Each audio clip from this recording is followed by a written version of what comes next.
Almost 24 years ago was the last time I was on this stage, in this room. I was taping my first 1 hour special. It's called Killing Them Softly. My girlfriend was sitting in that row, pregnant. She's now my wife.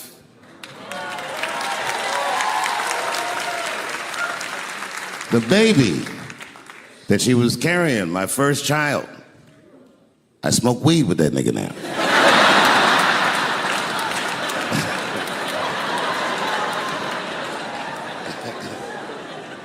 And what I remember most about that night was the pressure. Before the show, I had to run out there on the avenue and hand out tickets to anybody who would take them because I couldn't even fill the fucking room. And boy, what a difference 24 short years makes.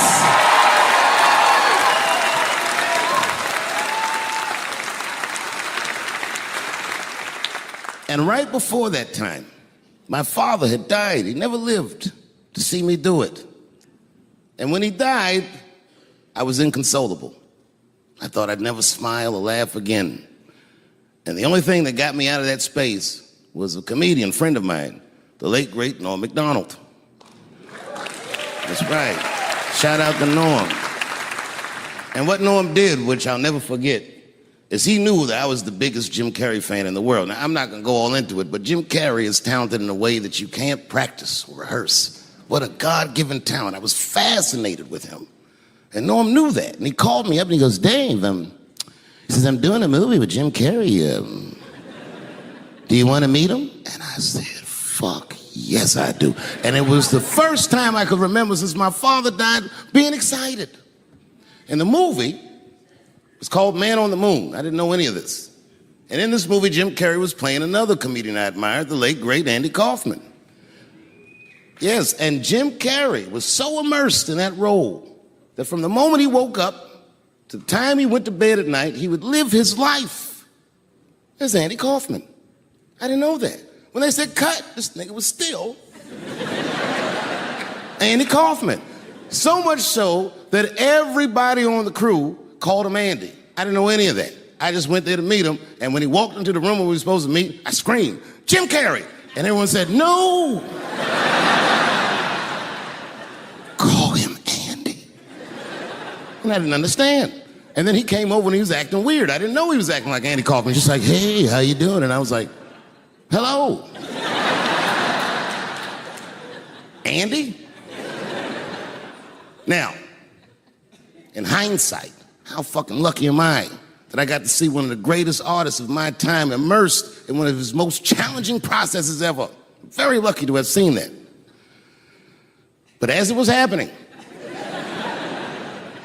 I was very disappointed. Because I wanted to meet Jim Carrey, and I had to pretend this nigga was Andy Kaufman all afternoon.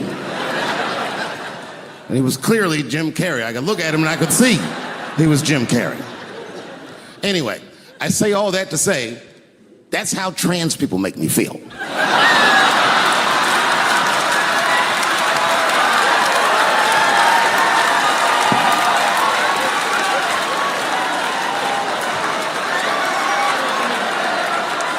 Here we go. Now, if you guys came here to this show tonight thinking that I'm gonna make fun of those people again, you've come to the wrong show.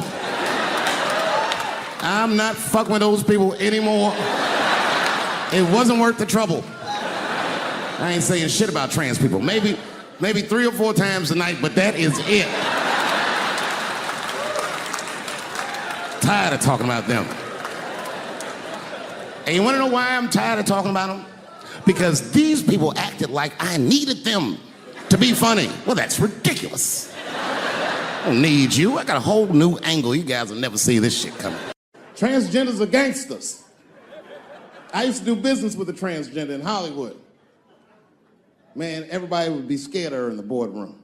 She'd walk in there, newly minted woman, high heels, purse. Wouldn't say anything to us, just walk around the conference table looking mean as shit.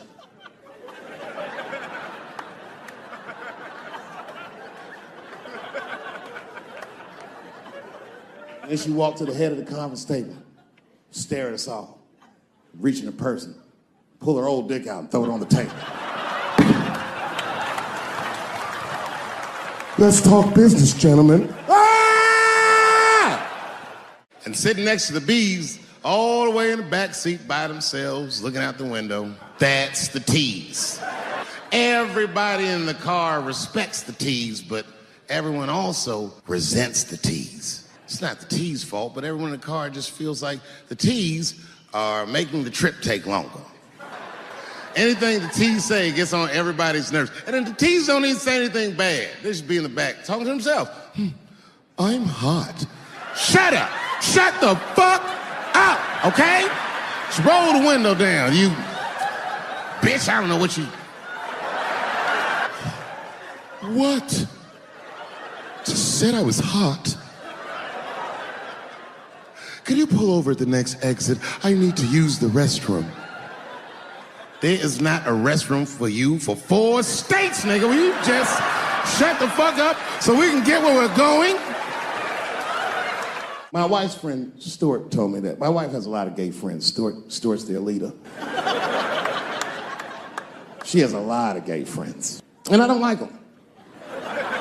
Not because they're gay, I'm just judging them on the merits of their character. They're just not nice dudes. They're rude house guests. They're sitting on my couch, giggling with my wife, eating my mother macaroons. And I come in, they act like the party's over. Hey, Stuart, what's going on? This guy talks to me the way a cat would speak if a cat could talk. Hi, David.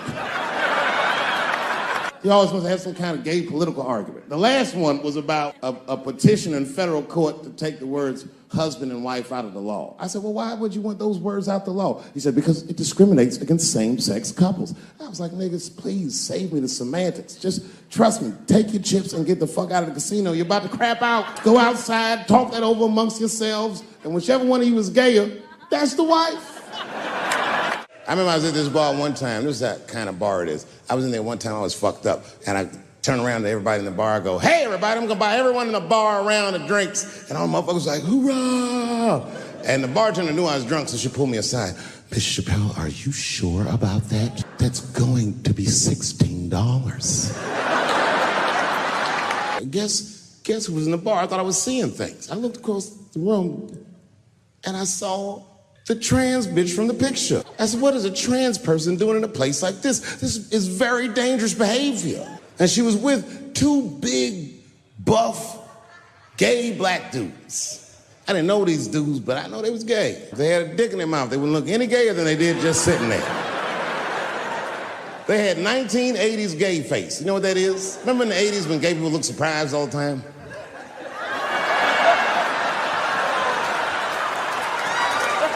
Stuart educates me.